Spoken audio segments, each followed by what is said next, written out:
நீ அழைக்காமலேயே உன் வீட்டில் நான் வருவேன். ஏனெனில் நீ என் பிரியமான குழந்தை பக்தா. அழைப்பு முக்கியமல்ல, ஆர்வம்தான் இன்றைய அர்ச்சனை. உன் கண்களில் பக்தி இருக்கிறது. அது அழைக்காத அழைப்பு. அது வாசல் திறக்காத வீட்டிலும் வேலவன் வந்து நிற்கும் தரிசனம்.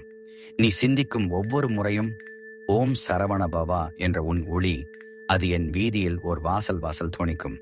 உன் வீடின் வெளிச்சம் வெற்றிலையின் பச்சை போன்றது. உன் உள்ளம் பழனிமலை போல் தழல்கிறது.